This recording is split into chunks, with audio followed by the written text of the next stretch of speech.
একটা রাজনৈতিক চাপানোতর সৃষ্টি হলো। এই যে রাস্তা এতদিন ধরে তৈরি হয়নি, আমরা রাজ্য সরকারকে বারবার বলতে শুনেছি যে আমরা এখানে এই ব্রিজ তৈরি করেছি, ওখানে এই কমপ্লেক্স তৈরি করেছি, কি বলবেন? মানে আশ্চর্য লাগে।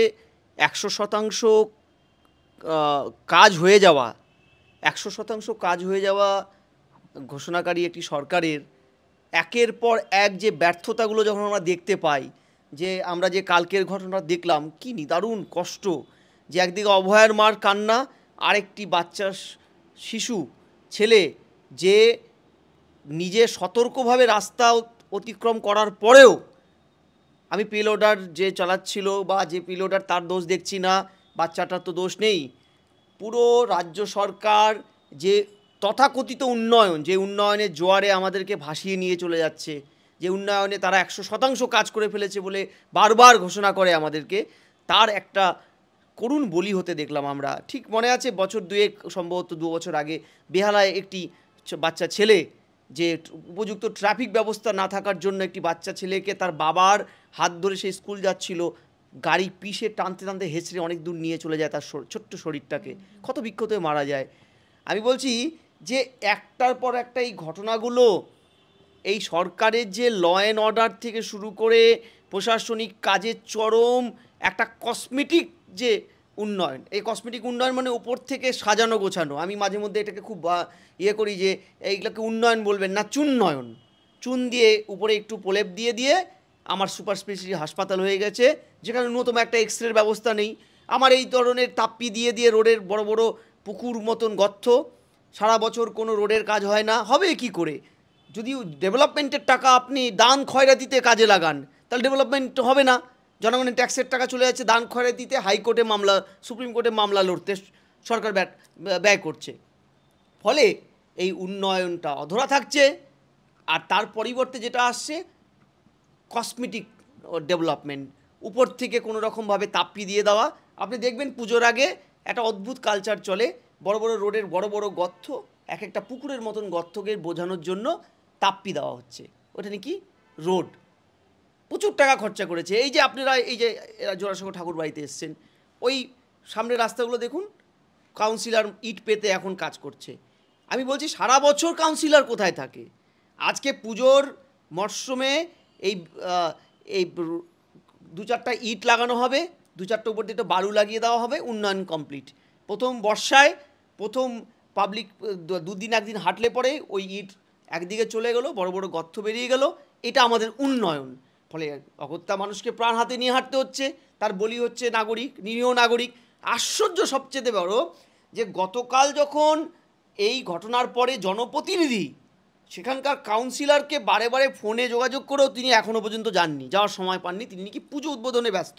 মুখ্যমন্ত্রী উৎসব করছেন, তালিব উৎসব করছেন, অথচ মুখ্যমন্ত্রীর নিজে একজন মহিলা, নিজে বলেন আমিও তো মহিলা, আমি সেন্সিটিভ, এইসব ব্যাপারে আমার কষ্ট হয়। তিনি কি একটাবার গিয়েছেন? প্রয়োজন মনে করেননি উৎসবের ফাঁকে একটা মিনিট সময় নিয়ে? এটা তো নর্থ বেঙ্গল নয় বা পুরুলিয়া নয়, ঘটনাটা হয়েছে কলকাতায়।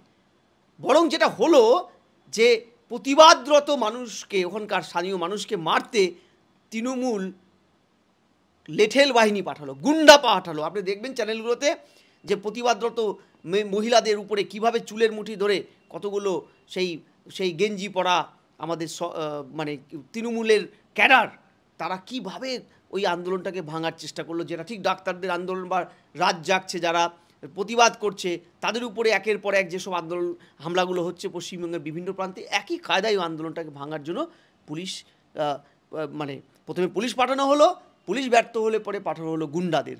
আমি বলছি যে আর্টিকেল 19, যেখানে পরিষ্কারভাবে বলা আছে যে ১৯৭৩ সালে সে বিখ্যাত মামলা, সেই মামলার রায়ে পরিষ্কার তো এটা বলাই আছে যে নাগরিকদের সচেতনভাবে, নাগরিকদের ডেমোক্রেটিক রাইটস আছে উইথাউট আর্ম শান্তিপূর্ণ প্রতিবাদ করার। কেন বলুন তো আইনের শাসন আর্টিকেল ১৪ এ রাজ্যে কার্যকর থাকে না?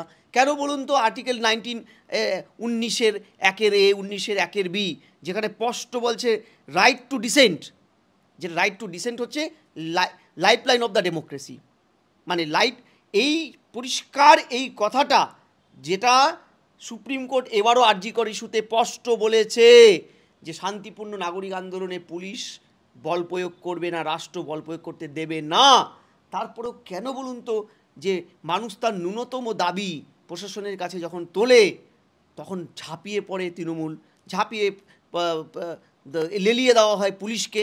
আমরা দেখেছি বাইট হ্যাপি পুলিশকে, ট্রিগার হ্যাপি পুলিশকে রাজ্যে, রাতের অন্ধকারে লাইট বন্ধ করে চাকরি, ন্যায্য চাকরির দাবিতে আন্দোলনরত শিক্ষক শিক্ষিকাদের উপরে ঝাঁপিয়ে পড়তে পুলিশকে। আমি বলছি এটা কিন্তু এই রাজ্যের লাস্ট 13 বছর একটা কালচারে পরিণত হয়েছে, এবং এই কালচারটাকে মমতা ব্যানার্জি পুষে যাচ্ছে, একদম সন্তর্পণে পুষে যাচ্ছে, তার প্রশাসন পুষে যাচ্ছে। অথচ তাদের মানে তার চরম পরিণতি যখন দেখবেন কোনো একটা জায়গাতে অন্যায় যদি আইন হয়, অন্যায় যদি আইনে পরিণত হয় না, তখন বিদ্রোহ ভবিতব্য সত্য হয়ে দাঁড়ায়। আমি বলছি কোনো মেজার্স রাজ্য সরকার নেবে না। যদি নিত, এই ঘটনার আরজিকরের হওয়ার পরে অন্তত 2 ডজনের মতন জুনিয়র ডাক্তারদের হামলা হয়ে গেছে, 2 ডজনের মতন থ্রেটেনিং এসছে তাদের উপরে, মব ঢুকে পড়েছে, পুলিশ নির্বাক দর্শকের ভূমিকা নিয়েছে। কেন কেন?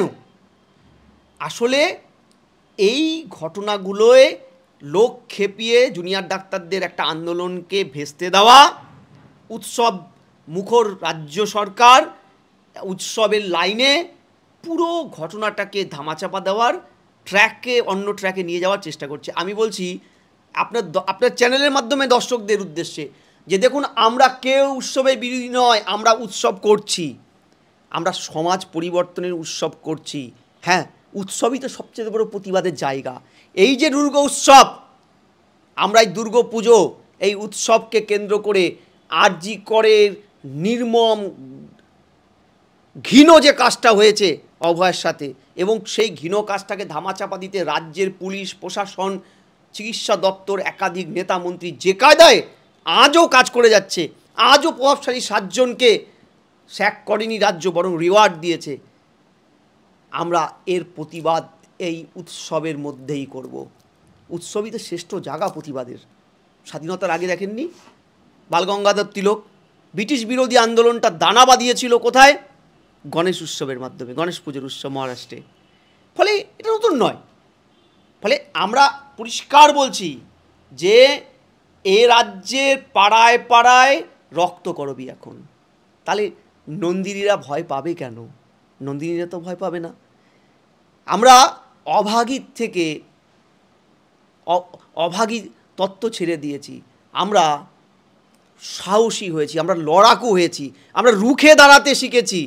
আমি আবার পরিষ্কার বলছি যে আজকে মানুষ যে আবেগের অভাগীর থেকে আবেগী হয়ে গেছে, একদম পরিষ্কারভাবে যে আবেগ তাদের রাজ্যের বিভিন্ন প্রলোভন ধমকানো চমকানো তো আটকাতে পারছে না।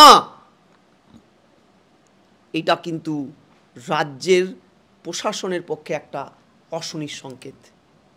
আর আমি আপনাকে বলছি যে রাজ্য চেষ্টা করবে, শাসক চেষ্টা করে। আমি খুব করছি 2007-এ যখন 4 অক্টোবর চতুর্থীর দিন, চতুর্থীর দিন, সেদিন যখন টাটাই রাজ্য থেকে চলে গেল, মমতা ব্যানার্জির জঙ্গি আন্দোলনে এ রাজ্যের স্বপ্ন ভঙ্গ হলো যুবক যুবতীদের। মমতা ব্যানার্জি একটা স্টেটমেন্ট দিয়েছিল বিরোধী নেত্রী হিসাবে যে অকাল বোধনের দিন কেউ কেউ অকাল রোদন করছে টাটা চলে যাওয়াতে ব্যঙ্গ করে।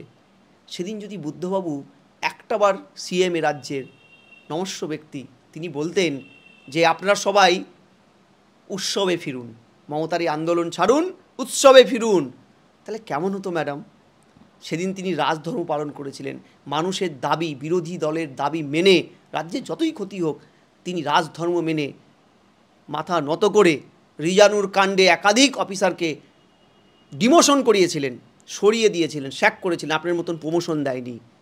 আমি বলছি শাসক বরাবরই এই ধরনের শাসক। আমার খুব মনে পড়ছে, আগের দিন আমি পড়ছিলাম হিটলার যখন দেশের সার্বিক ব্যর্থতার, মানে মানুষের বেকারত্ব, কোনো কিছুকে চরম অনুন্নয়ন, কোনো কিছুকে ধামাচাপা দিতে পারছে না, তখন স্লোগান তুললেন মহিলাদের উদ্দেশ্যে, মহিলারা আন্দোলন ছাড়ুন, ব্যাক টু কিচেন, রান্নাঘরে ফিরুন, ব্যাক টু কিচেন, রান্নাঘরে যান, আপনার কাজ তো রান্নাঘরে, ঠিক যেমন মমতা ব্যানার্জি বলছে উৎসবে ফিরুন। আর বাকি জনগণের উদ্দেশ্যে হিটলার হুঙ্কার তুলেছিলেন, যান উৎসব করুন, ওই ইহুদিদের মারুন, সব সমস্যার মূলে ওই ইহুদিরা। আজকে মমতা ব্যানার্জি তার প্রশাসন হিটলারের যোগ্য উত্তরসূরি হিসাবে একই কাজটা করছে, কিন্তু হিটলার সেদিনকা জনগণের আন্দোলনকে থামাতে পারেনি, আজকে যেমন মমতা ব্যানার্জি পারবে না। কারণ ওই যে আমি আপনাকে শুরুতে বললাম যে পাড়ায় পাড়ায় এখন রক্তকরবী, নন্দিনীরা ডরাবে কেন?